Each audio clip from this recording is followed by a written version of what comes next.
Márcio Postman, que é presidente do IBGE, o Márcio Postman, economista, muito prestigiado, escritor, né? Então, é uma honra recebê-lo aqui. Vamos colocar ele na tela, então, já que ele já está aqui, para a gente conversar com ele. Olá, Márcio, tudo bem? Bem-vindo. Saudações, Miguel e Yara. Alegria estar com você no diálogo. Alegria nossa, alegria nossa. Quer começar, Miguel? Vou começar, tudo bem. Márcio, muitas perguntas, né? A primeira pergunta que eu quero fazer para você é sobre essa confusão que a gente leu muito na imprensa, né? Um suposto conflito entre a presidência do IBGE e os servidores do IBGE. Eu queria saber o que aconteceu. A gente leu várias notícias, tinha a ver com a questão de uma empresa que seria, uma instituição que seria criada, IBGE+, mas queria saber a sua versão, queria que você desse a sua explicação, por favor. Obrigado pela oportunidade. Bom, é importante para quem está nos acompanhando ter uma visão da importância do IBGE. O IBGE atualmente se encontra com quase 11 mil servidores, que estão dispersos em 566 agências distribuídas pelo país, contemplando 27 superintendências. Então, estamos falando de uma instituição de caráter nacional. Questionamentos que têm tidos estão muito circunscritos a um conjunto de colegas que não representam 10% do total e que estão concentrados no Rio de Janeiro, especialmente num prédio que custava cerca de 15 milhões ao IBGE de aluguel e que, dado as restrições orçamentárias, né, essa quantidade de 15 milhões de reais representa quase 40% de todo o aluguel que a instituição paga. E desde que nós chegamos, a gente fez uma opção por redução de custos, procurar prédios públicos, por exemplo. Foi o caso que encontramos um prédio de excelente qualidade que fica, quem conhece o Rio de Janeiro, o Horto Florestal, uma região nobre, né? E lá tem um prédio do SERPRO, que tem condições de abrigar todo mundo. Também é importante dizer, na verdade, que quando nós chegamos na metade de 2023, agosto, para ser mais preciso, não é? Nós vínhamos de um período de 7 anos em que a instituição havia tido 6 presidentes. Ou seja, estamos falando de uma instituição com grande instabilidade na sua direção, tendo em vista que o tempo médio de cada gestão equivalia a cerca de 1 ano e 2 meses. Obviamente, a gente ficou um pouco mais, outros um pouco menos, mas dá uma média. Não é que nós não tínhamos referência nos 89 anos que a instituição possui. E vinha, na verdade, aí praticamente desde do impeachment da presidenta Dilma, numa trajetória sem realização de concursos, né? E isso veio acompanhado da saída de colegas que completavam o seu período de atividade, então entravam na aposentadoria e na atividade, um período que não teve reajuste salarial, por exemplo, então houve uma perda de quase 25% em termos reais da remuneração, e um esvaziamento orçamentário, né? Basta dizer que o censo demográfico é para ter sido realizado em 2020, teve a pandemia, e depois ele só vai ser realizado em 2022, a partir de uma decisão do Supremo Tribunal Federal. Isso é a primeira vez na história, o Brasil já fez 13 censos demográficos, a primeira vez que o censo no Brasil foi realizado por determinação do Poder Judiciário, né? E uma redução continuada do orçamento, que impedia fazer tanto as pesquisas conjunturais, como inflação, contas nacionais, por exemplo, a pesquisa a domicílio sobre emprego, ocupação, etc., como pesquisas estruturais, como a pesquisa de orçamento familiar, que é uma pesquisa que está em curso agora, desde novembro do ano passado, uma pesquisa com uma amostra de 106 mil famílias, acompanhando onde as pessoas gastam, o que fazem do seu tempo, que tipo de consumo, alimentação, onde compram, etc. Uma pesquisa que vai mostrar a cara da sociedade brasileira. A Pintec, que é outra pesquisa importante sobre inovação urbana, especialmente na indústria e nos serviços, e o censo agropecuário, né, que é outra necessidade que a legislação estabelece ser realizada a cada 5 anos, né, e a última vez foi em 2017, e somente agora a gente conseguiu as condições para que pudesse colocar em marcha essa pesquisa. Então, o quadro geral era um quadro de uma certa anomia na instituição, e que nós procuramos impulsionar através de um debate sobre o futuro da instituição, não é? Porque, como todos sabem, nós estamos diante de uma transição de época muito importante, né? A entrada, o avanço da transformação digital, a sociedade industrial ficou para trás, não é? E isso vem exigindo, na verdade, através da sociedade, uma série de demandas sobre que sociedade é essa, quais são, na verdade, indicadores novos que nós precisamos apresentar e oferecer. Então, se a gente olhar do ponto de vista histórico, não é? Nós temos praticamente 149 anos de história estatística no Brasil. E se a gente for olhar o que aconteceu nesses 149 anos, a gente vai perceber que todas as mudanças que o sistema estatístico viveu ocorreu em período autoritário, a começar, inclusive, pela instalação da primeira instituição de estatística no Brasil, que é de 1871, a Diretoria Geral de Estatística. Ela foi criada na década de 1870. O que era o Brasil em 1870? Uma sociedade de analfabetos, né, constituída ainda por cerca de 15% da população escrava, ou seja, não era uma sociedade democrática, e foi implantado um sistema de estatístico, depois de quase 30 anos de debate no Brasil a respeito da necessidade de ter um sistema estatístico. Depois nós temos a própria constituição do IBGE, isso já avançamos para a década de 1930, quando, na verdade, desde a Revolução de 30, se instala um novo sistema estatístico e geográfico, com a criação do IBGE já em 1938, ele foi o INE em 1934, o INE, Instituto Nacional de Estatística, ele se transforma de forma original e inovadora, porque o IBGE é a primeira instituição, o Brasil é a primeira instituição que junta estatística com geografia. Só o México conseguiu fazer isso mais à frente. Os demais sistemas estatísticos são só estatísticos, né? E tem instituições para tratar do tema da geografia, da geociência, mas o Brasil se separou nesse sentido, diferenciando-se dos demais. Ocorre que o IBGE, com essa nomenclatura, a partir de 38, nós estamos falando do Estado Novo, né? Que também, obviamente, não é um período democrático, como nós sabemos. A transformação maior no IBGE vai ocorrer já apenas em 1967, na reforma administrativa, e na lei que cria a fundação do IBGE em 1973. E, como sabemos, estamos falando de um período autoritário, do regime militar.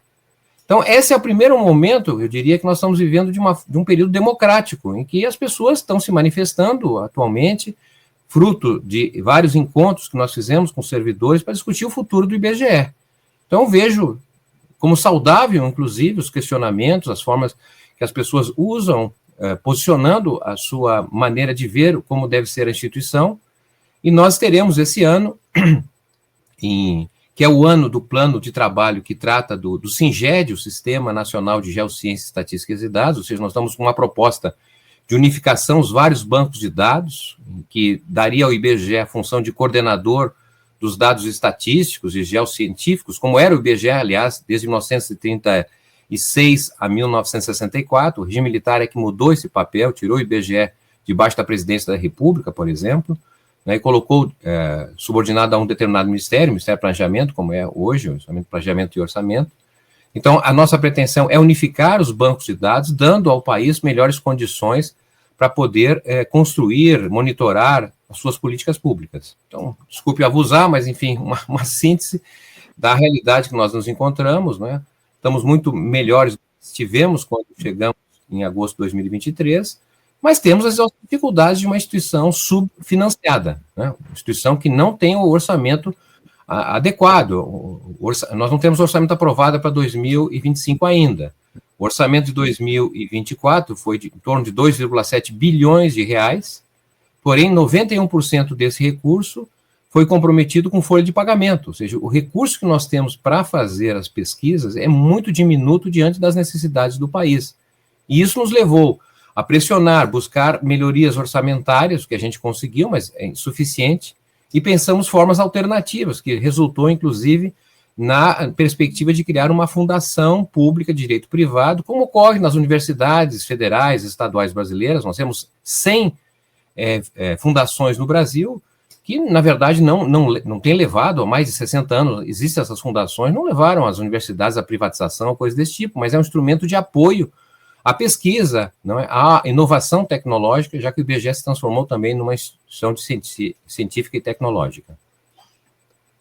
Postman, teve você, certa vez, não tem muito tempo, olha, isso daqui é de dezembro do ano passado, você rebateu o Bolsonaro atacando estatísticas, né? E trouxe um dado que eu fui até eu mesma que escrevi essa matéria, eu fui ler o relatório que você cita, queria que você falasse um pouco para a nossa audiência da importância desses dados estatísticos e geográficos para a nossa democracia, né? Porque não é à toa que o IBGE é alvo de ataques de pessoas que não gostam da democracia, que são autoritárias, né? Porque eu lembro até quando você assumiu, que você trouxe os dados, o quanto que o Brasil mudou, né, Márcio? A gente tem uma ideia de um Brasil que eu acho que é quase de Casa Grande sem Senzala. E o Brasil não é mais aquele. Você trouxe muitos dados, muito interessante, e é uma bússola para a gente se achar como brasileiro, né? Para a gente saber aonde a gente quer ir, a gente tem que saber onde a gente está. E eu queria que você falasse um pouco dessa ferramenta, a estatística como uma ferramenta da democracia. Postman. Sim, esse é um tema que não é específico do Brasil, diga-se de passagem, não é? Tem sido uma preocupação da Comissão de Estatísticas das Nações Unidas, a Comissão de Estatística da Europa, Eurostat, né, que vem constatando um questionamento ao sistema estatístico oficial e que vem, infelizmente, sendo constituído por uma visão extremista do ponto de vista ideológico, né? Então, o que está ocorrendo, a gente obviamente viu isso também em outros países, nos Estados Unidos, por exemplo, um questionamento ao sistema estatístico nacional. Vocês devem ter acompanhado, por exemplo, que o presidente, o diretor-geral do US Census, que é digamos, o IBGE dos Estados Unidos, que responde pelo censo demográfico, ele acabou pedindo demissão porque não aguentou a pressão do novo governo, né? Então, o sistema estatístico está vivendo uma pressão que decorre justamente daqueles que estão insatisfeitos com o tipo de informação científica que é gerado por instituições consagradas, no caso aqui do IBGE. Se a gente recuperar um pouco no tempo, nós vamos perceber, não é, que no governo passado houve um questionamento, por exemplo, ao INPE, né, nas informações científicas que, enfim, informavam a respeito da questão das queimadas, do desmatamento, né? Nós também tivemos um questionamento à ciência, de maneira geral, em relação às vacinas, e hoje a gente está tendo, sim, um questionamento às estatísticas, porque é uma forma de quebrar o termômetro, e sem termômetro não se sabe a temperatura, não se tem critério, não se tem parâmetro. Ao mesmo tempo, a difusão das redes sociais tem permitido, de uma forma, uma espécie de vulgarização das estatísticas, né? Por exemplo, o índice de inflação no Brasil, né, o IPCA, ele é o resultado de um trabalho muito sério que o IBGE realiza em 10 regiões metropolitanas do país e mais 6 capitais. São quase 500 mil preços levantados todo mês, né, um conjunto grande de servidores do IBGE que vai fazer a coleta nos diferentes locais, supermercados, feiras, e isso permite, na verdade, que a inflação seja uma média de uma estrutura de consumo que foi identificada a partir da pesquisa de orçamento familiar de 2017. Então, muitas vezes o IBGE divulga o dado da inflação, seja qual for, vamos aqui, 0,16% foi a inflação de janeiro. Alguém, talvez desavisado, ou mesmo de má fé, vai até um supermercado, né, e grava lá, toma como referência, por hipótese, o preço do quilo de uma carne que subiu 10%, eles olham, está vendo a inflação? Não é verdadeira, porque só a carne subiu 10%. É claro que ele não tem o dever de saber como é calculada a inflação, não é? Que é uma média, e obviamente cada um tem a sua inflação, né? Pessoas com renda muito baixa estão concentradas nos preços dos alimentos, então qualquer subida de alimento rebate fortemente como uma inflação para as pessoas de menor renda, né? Mas, por exemplo, se porventura tudo ficar com os preços estagnados, mas subir o preço da tarifa da aviação, né? Quantas pessoas no Brasil utilizam avião? Né? Obviamente que é uma parcela importante, porém pequena, se considerar o conjunto da população brasileira. Então, subir o preço da passagem aérea tem um impacto em um determinado segmento de maior renda, em geral. Então, não é nada simples, na verdade, chegar a um índice de inflação, mas o IBGE tem feito disso desde 1985, quando tornou-se o índice oficial de inflação no Brasil, ou se quisermos, desde 1978, 79, que passou a realizar o levantamento de preços, né? E até hoje não houve um questionamento a respeito do caso da inflação, tendo em vista que o Brasil já viveu um período em que houve um questionamento, manipulação da inflação em 1973, né? E que não era calculado pelo IBGE, era uma instituição privada, por exemplo, né? Então, é natural que as pessoas questionem, mas, infelizmente, é uma espécie de vulgarização que leva, obviamente, se não houver reação, um certo descrédito de instituições como o IBGE, né, que tem sofrido um ataque da extrema-direita, em geral. O ex-presidente Bolsonaro fez uma postagem, certa vez, não é, questionando o índice de desemprego, e nós percebemos que, quando o presidente da República, se não falo se é 2019, 2020, ele já também havia feito uma postagem, porque naquele momento o desemprego estaria decrescendo, e ele utilizou os dados da PNAD, do IBGE, para dizer que que o desemprego estava decaindo, e, portanto, declarando crédito ao IBGE. Agora que as informações estão num outro sentido, vem manifestações dessa natureza, o que não é bom para o Brasil, né? Especialmente porque estatísticas, dados sérios são balizadores, seja de avaliação do governo, seja de avaliação da sociedade, não é? Mas numa instituição de estatística não interessa, nós não fazemos pesquisas para agradar o governo ou a oposição, a gente faz para a sociedade. O IBGE é um órgão de Estado, não é? E que vem exercendo já, agora vai completar 89 anos de trabalho sério, com um corpo de técnicos dos melhores do Brasil e do mundo. O IBGE é uma referência mundial, não é? E é um ativo que nós não podemos deixar perder a sua credibilidade por natureza de ordem política, que não nos interessa no momento para uma instituição técnica como o IBGE. Miguel, posso trazer um superchat aqui? Agradecer o superchat do Arthur. Ele fala: professor, se possível, veja a questão do cadastro de reserva do concurso para pesquisador de demografia, né? Classificaram 2 vezes o número de vagas de ampla concorrência, porém, o concurso público nacional unificado, no geral, classificou bem mais de 2 vezes para aproveitar melhor o cadastro. Confesso que eu não entendi muito bem a questão, não, mas fica aí. Obrigada, Arthur, pela colaboração. Depois eu mando essa pergunta para o Márcio, para o WhatsApp, mas pode responder, Márcio. Não, um comentário rápido. De fato, nós estamos diante do maior concurso da história do IBGE.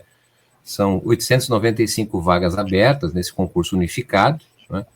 Para essas 895 vagas abertas, o IBGE respondeu por 45% dos inscritos, que são 2.100.000, se não falha a memória.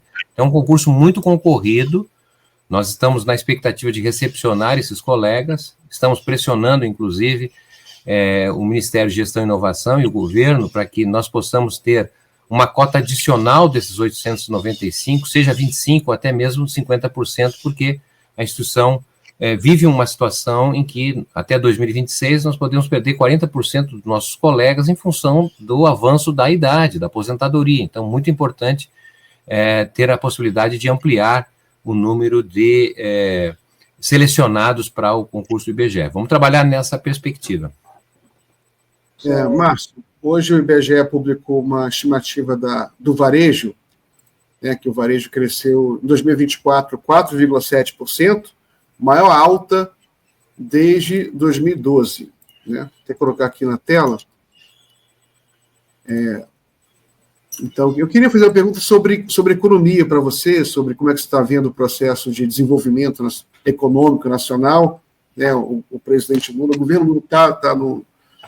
Qual é a avaliação que você faz, mais objetiva possível, sobre esse processo de neoindustrialização, que eu sei que você é um economista também especializado em desenvolvimento, e como é que você vê aí esse desafio de, ao mesmo tempo, ter uma política de desenvolvimento e fazer uma política de combate à desigualdade? Pois é, esses dados que estão saindo agora, né, mostra que o Brasil percorreu um período muito difícil, né? Praticamente, nós vínhamos na primeira metade da década passada, né, numa trajetória, não no mesmo ritmo, mas muito próximo do que havia sido a primeira década dos anos 2000, do ponto de vista do desempenho econômico, né? Todavia, o que acontece a partir da segunda metade da década passada é uma inflexão, né, em que praticamente levou a segunda década de 2000 a 2019 ao que se reconheceu como uma década perdida, porque a queda foi muito drástica da recessão e até mesmo a situação que se decorreu até o final daquela década. O que nós estamos vendo hoje, a meu modo de ver, é uma recuperação, quer dizer, nós já estamos praticamente empatando com o nível de atividade, de investimento que o Brasil chegou a ter ali até 2014, basicamente. Então, estamos vivendo uma fase de recuperação do que aconteceu, dessa inflexão que ocorreu na segunda metade da década passada. E agora, penso que o desafio do atual governo justamente é a questão do investimento, né? Porque o Brasil tem criado empregos, tem reduzido a taxa de desemprego, por exemplo, não é? Mas a qualidade do emprego não é o imaginado, o necessário. O Brasil se fundamenta como uma economia de salários baixos, né? Cerca de 9 a cada 10 ocupações abertas com carteira assinada são inferiores a R$2.000, né? Mas eu sei que essa é a possibilidade quando você está ocupando capacidade ociosa, que está cada vez menor, e isso exige, na verdade, uma trajetória de investimentos. Por isso que o programa em curso, a política industrial, ela é muito importante, porque ela abre essa possibilidade de investimentos num segmento no qual o Brasil é um grande importador, né, de bens manufaturados, de bens de maior valor agregado. Por isso que entendo que o desafio do investimento, ele pode não apenas ser decisivo, mas abrir um horizonte diferente deste que nós estamos vivendo agora, que é um horizonte mais de recuperação da própria ocupação, da renda, mas ainda associado a um padrão de produção que havia até então. E é preciso avançar, inovar, e por isso a questão tecnológica ela é decisiva. Nos relacionamentos que o Brasil tem feito com outros países, buscando incorporar tecnologia. Penso que num mundo muito complexo que estamos vivendo, assisti ali o comentário que havia feito em relação à Rússia, aos Estados Unidos, um quadro internacional de fato muito, muito difícil, mas o Brasil vem trilhando um caminho muito importante de recuperação dentro de um quadro político complexo, não é? Eu, assim, sinceramente, entendo que a nova república, aí já de caráter mais estrutural, vamos assim, contemporâneo, né? Olhando o período de 85 para cá, ele é um período de transição guardada a devida proporção, parecido com o que foi a Primeira República, entre 1889 e 1930. É uma transição entre uma experiência em que o Brasil se sustentava pela escravidão, né, o período da monarquia, um regime econômico ultrapassado, mas de toda maneira sustentador de uma base produtiva, e a República Velha, até 1930, ela é uma transição, na medida em que o país não consegue construir uma maioria que tenha uma visão, uma disputa de horizonte mais adequada para o seu povo. A Revolução de 30 marca, de certa maneira, o fim desta transição, né? Penso que esse período iniciado em 30 se encerra basicamente ao final dos anos de 1980 e nós entramos numa transição, né, que está em disputa, ora avança para um lado, ora retroage, e o papel do presidente Lula, eu entendo, é um papel político agregador para construir uma nova maioria política que sustente um projeto nacional, né, porque projeto nacional sem base política, ele é basicamente uma retórica. Então, a construção desta base política me parece que vem sendo feita desde o início, na verdade, desde a campanha eleitoral, né? Quer dizer, uma frente muito ampla e que busca justamente encontrar um Brasil no lugar desse mundo tão complexo melhor. Aqui. Deixa eu trazer uns comentários aqui da nossa audiência. Agradecer aqui a Michele pelo super sticker, muito obrigada. Aqui a Ana Maria, que também nos mandou um superchat, muito obrigada. Ela fala que a tarefa dos extremistas é fazer com o IBGE o mesmo que fizeram com o processo eleitoral. Esse daqui eu já trouxe. O Alberto também faz um comentário que a extrema-direita negacionista quer acabar com a ciência baseada na estatística, derrubar o IBGE, facilitar a crença cega no discurso baseado na pós-verdade. Afeta também o interesse do capital. O Paulo comenta que o IBGE sustenta a democracia. Muito obrigada pela participação de vocês. Então,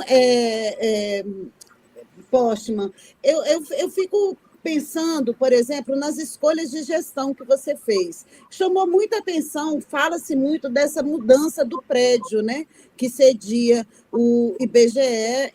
E como é que foi? Vocês foram para um prédio que é gratuito? Conta para a gente aí, porque especula-se muito nas redes. Você sabe, né, que o que mais tem é especialista nesse país, é impressionante. Aí eu queria que você explicasse para a gente essa decisão de gestão, de devolver esse prédio e ir para o Jardim Botânico, salvo engano, não é isso?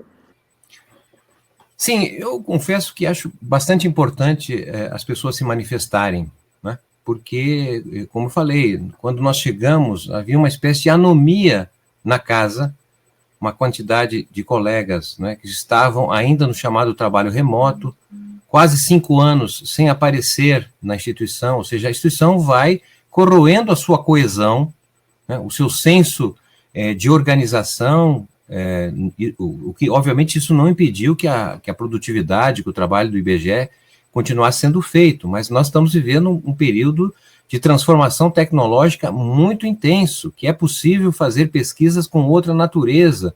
Eu mesmo tenho tido oportunidade, entre outros colegas do IBGE, de participar de eventos internacionais com instituições de estatística de outros países, e a gente percebe, na verdade, que houve um atraso tecnológico na instituição. Não é? A gente perdeu, na verdade, no curto prazo, uma oportunidade que precisa ser recuperado, né? Então, para poder fazer isso, evidentemente, nós precisamos considerar que a instituição operava com custos desnecessários, né? Por exemplo, né, havia tido uma trajetória de não investir na recuperação, na manutenção dos prédios do IBGE. O IBGE tem 65 prédios em todo o país, né? E esses prédios, sem receber manutenção, vão, na verdade, se depreciando, problemas de elevador, né, vários problemas de goteira, vazamento e assim por diante, porque não havia recursos para poder recuperá-los. Bom, num orçamento tão estreito que vivemos, né, o que aconteceu? Bom, nós precisamos reduzir custos. Um custo importante que foi reduzido, por exemplo, foi internalizar a produção da gráfica no IBGE. O IBGE imprime muita coisa, o ano passado foram 50 mil mapas impressos. Um mapa impresso no setor privado, nas gráficas tradicionais, custa entre R$3 a R$4. E nós recuperamos as máquinas que o IBGE mesmo dispõe, e o preço do mapa, que antes R$3, R$4, passou a ser 0,4 centavos. Uma economia muito importante para a instituição. A mesma coisa em relação a prédios alugados, né, no setor privado.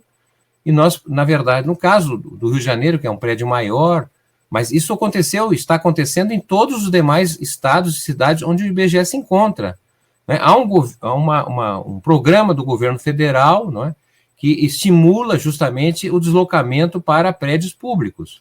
O Rio de Janeiro é uma cidade privilegiada de prédios públicos, mas, todavia, a imensa maioria desses prédios públicos não estão disponíveis para uso imediato. Eles exigem um certo investimento de 20, 30, 40 milhões para recuperar o prédio, a sala, a parte elétrica e assim por diante. Então, nós fizemos, no caso do Rio de Janeiro, assim como em outros lugares, uma busca por vários locais, e o que nós encontramos foi esse prédio que fica no Jardim Botânico, onde se encontrava o SERPRO, né, o Serviço de Processamento de Dados, essa grande empresa no Brasil, tecnologicamente avançada, e com espaço muito melhor, e condições melhores de trabalho, de tecnologia, inclusive, do que nós temos atualmente no prédio privado, né?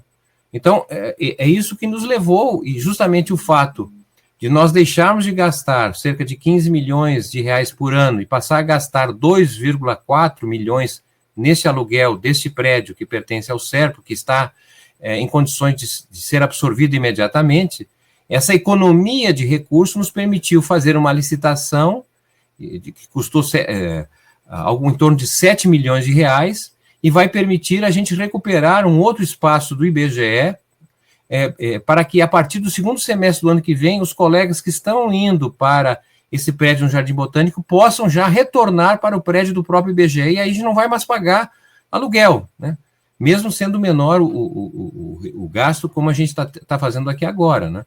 Então, é a forma que nós encontramos, dado a restrição orçamentária, o subfinanciamento do próprio IBGE, a forma que nós encontramos de recuperar os nossos prédios e poder, então, recepcionar os colegas. Nós falávamos antes, que teremos agora quase 1.000 novos colegas vindo para o trabalho no IBGE, né? Queremos recepcioná-los da melhor maneira e precisamos ter locais de trabalhos adequados, equipamentos, né? Tudo isso, na verdade, tem que ser feito à luz dos orçamentos que nós temos. Então, reduzir custos é uma necessidade que nós fazemos, assim como, obviamente, aumentar receitas, mas nós temos dificuldades nesse sentido, porque a instituição depende exclusivamente do orçamento federal, né? A fundação pela qual a gente criou e agora está suspensa para avaliar melhor modelo jurídico, seria uma possibilidade enorme de acesso a mais recursos, porque a gente pretende ter uma parceria com bancos públicos, empresas estatais. Atualmente, por exemplo, o IBGE presta serviços e não recebe nada por isso. Nós fazemos o SINAP, que é um índice de preço da construção civil, que serve à Caixa Econômica e outros órgãos. Isso custa 10 milhões de reais para o IBGE a cada ano, e nós não recebemos nada por isso, né? Então, a nossa preocupação é, obviamente, reduzir custos, aumentar a receita, para oferecer melhor qualidade de trabalho aos colegas e, ao mesmo tempo, um trabalho que atenda a toda a sociedade brasileira. Márcio, deixa eu colocar na tela aqui um conflito, né? Um ataque que o IBGE está recebendo aí da oposição. Queria saber, você já mencionou isso, né? Mas eu queria colocar isso na tela, que é o ataque do Nicolas Ferreira. Coloca aí, por favor, Gui, na tela, né? Quer fazer a CPI do IBGE. Aí eu queria saber qual a avaliação que você faz disso. Mas se eu puder responder rapidamente sobre isso, porque eu estou muito curioso ainda para saber as questões econômicas, como é que você está vendo aí, como é que o Brasil... Pode tirar, Gui, só para botar na tela para mencionar isso. Como é que você está vendo como o Brasil pode se reinserir aí na divisão internacional do trabalho, agora com nesse mundo muito polarizado entre Estados Unidos e China, né? O Trump acabou de impor tarifas de 25% ao aço e vai prejudicar o Brasil.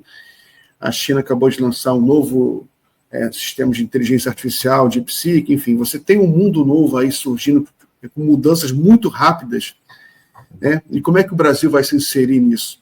Como é que você vê isso? Um comentário ao deputado Nicolas e a outros que têm se manifestado, né? Nós respeitamos a soberania do poder legislativos e estamos dispostos a prestar qualquer esclarecimento que seja necessário.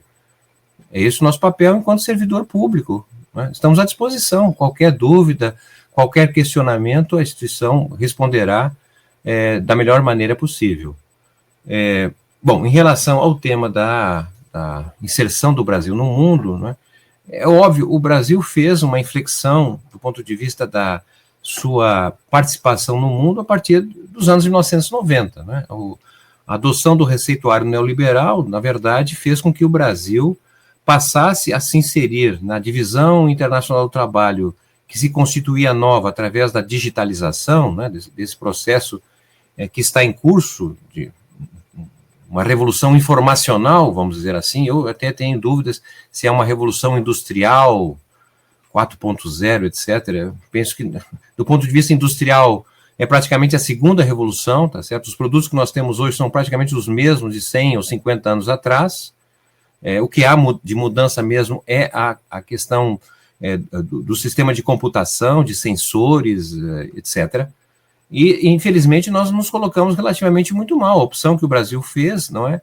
Você tem hoje, na Divisão Internacional do Trabalho, países que produzem bens e serviços digitais, né? Além dos manufaturados, mas, enfim, digitalizados. E esses países produzem e, em geral, exportam. O Brasil é um país, é o quarto maior mercado consumidor de bens e serviços digitais, mas nós os utilizamos através da importação, né? A nossa capacidade de internalização é relativamente muito pequena. Então, essa forma de participar na divisão internacional do trabalho faz com que o Brasil dependa cada vez mais da renda exportadora que deriva justamente da capacidade que nós temos de produzir e exportar bens primários. Isso já foi objeto de estudo já na primeira metade da década, na primeira metade do século XX, não é? A CEPAL fez um trabalho muito importante mostrando os problemas dos termos de troca, né? Se você produz um produto de menor valor agregado, né, e depende da importação de produtos com maior valor agregado, tem uma transferência de renda, tem uma saída de renda interna para o exterior. E, ao mesmo tempo, o problema da questão do emprego, né, porque o Brasil, em 2012, tinha 1,9 milhões de brasileiros vivendo fora do país, segundo os dados do Ministério das Relações Exteriores. Hoje nós estaríamos com cerca de 5 milhões de brasileiros vivendo fora.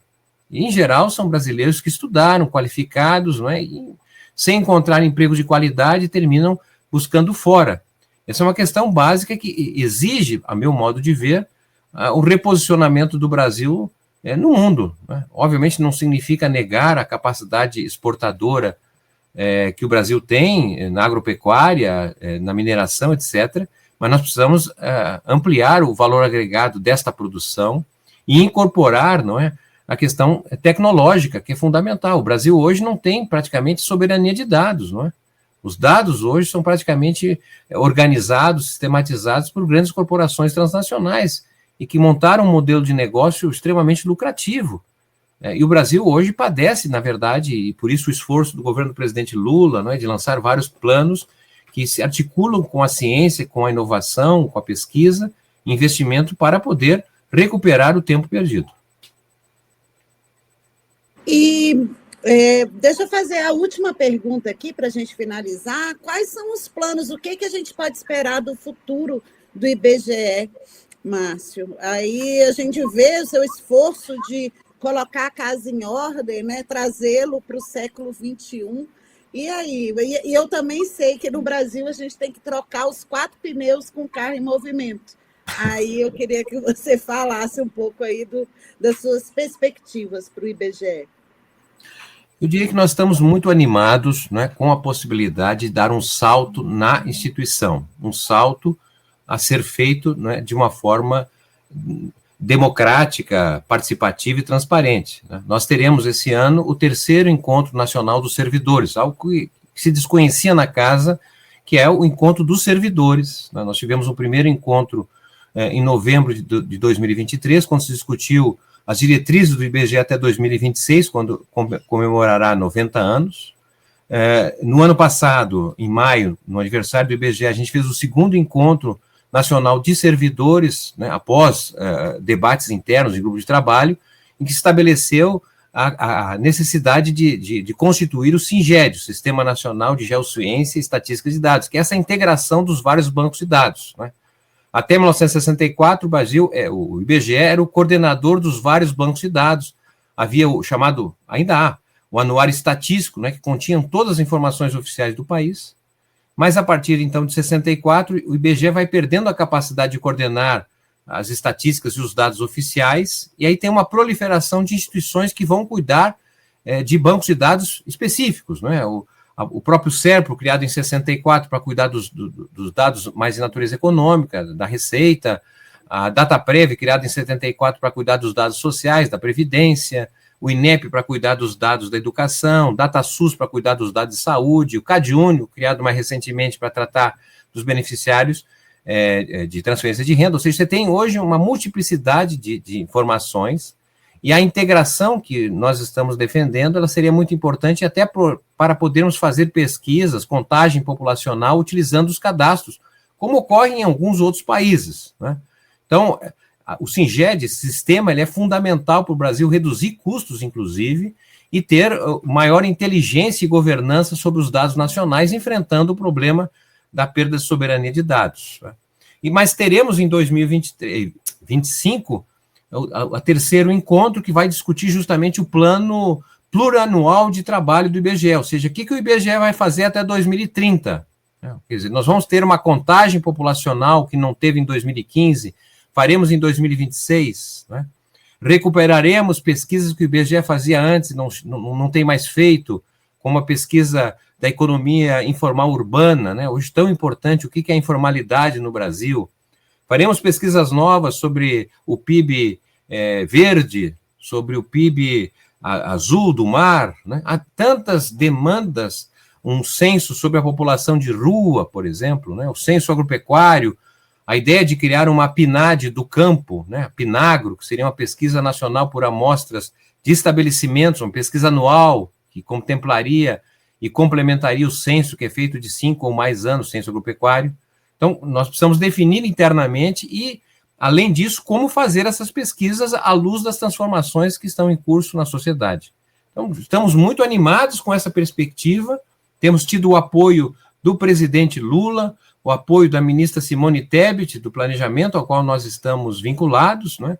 E essa é a nossa perspectiva de avançar mais rapidamente, porque o Brasil tem pressa. Fico até animada. Eu sou viciada em relatório. Adoro ler uma estatística. É um espelho importante, né, Márcio? Para a gente se conhecer. O que eu digo, o Brasil não se conhece. Nós vamos ter em 2026, portanto, 3 pesquisas que mostrarão, digamos assim, o que é o Brasil hoje. Uma é a pesquisa de orçamento familiar, que vai dar um diagnóstico da sociedade brasileira, o que consome, como consome, a qualidade de vida, o que faz, né? As pessoas, os brasileiros estão usando jogos, qual é o entretenimento, enfim, um balanço muito importante do que é o Brasil hoje, da sociedade. Teremos uma segunda pesquisa, que é essa chamada Pintec, pesquisa de inovação. Qual é a inovação que o setor produtivo, a estrutura produtiva urbana tem hoje, olhando a indústria, olhando os serviços, né? E teremos os resultados do censo agropecuário, florestal e aquífero, ou seja, a situação do campo no Brasil, né? E a situação das florestas, a situação dos recursos naturais de maneira geral. Então, são pesquisas muito importantes que mostrarão a nova realidade brasileira. É com esse afinco que estamos todos engajados para produzir o melhor para o Brasil. Márcio, deixa eu então só explorar um pouquinho você. A última pergunta mesmo sobre a questão internacional, estatística internacional, né? Hoje em dia, o mundo cada vez menor do ponto de vista em função das comunicações, das informações, né? O que você acha que o Brasil pode desenvolver? O Brasil tem um sistema estatístico moderno, eu acompanho, sou jornalista especializado em estatística há muitos anos e durante 15 anos eu trabalhei com café e, por exemplo, as estatísticas de comércio exterior do Brasil não tem igual no mundo, né? Nenhum país do mundo tem estatísticas de comércio exterior tão atualizadas, de forma tão ágil, tão rápida, tão completas. Mesmo em IBGE, poucos países têm assim, um sistema estatístico tão online, tão moderno nesse sentido. Mas, do ponto de vista internacional, né, que em algum momento o mundo vai ter que se integrar melhor, ter estatísticas integradas, os países integrar essas estatísticas. Como é que você acha que o IBGE e o Brasil pode defender uma integração internacional, global, das estatísticas, né, da humanidade, né, desse planeta? Sim, esse tem sido uma preocupação que nós temos buscado levar adiante a partir do retorno do IBGE no cenário internacional, né? Infelizmente, a instituição tinha se afastado um pouco. Nós estamos voltando à Comissão de Estatísticas da ONU, o IBGE já teve um protagonismo e depois foi perdendo esse espaço. O IBGE liderou debates importantes no ano passado junto aos Institutos Nacionais de Estatística dos BRICS, por exemplo, discutindo a questão de como identificar, né, como contabilizar no Produto Interno Bruto a chamada economia dos serviços, né, dos cuidados, né, os cuidados em casa das mulheres, etc. Uma discussão sobre metodologia a respeito de moradores de rua. Isso não é um problema de país como o Brasil, mas também nos Estados Unidos, na Europa, vários países com situação de rua bastante avantajada, não é? Bom, e este ano o Brasil liderará, então, já está liderando os Institutos Nacionais de Estatística dos BRICS, né? No ano passado, em Kazan, eu tive a oportunidade de participar do encontro dos chefes de estatística dos países dos BRICS, ampliados, né?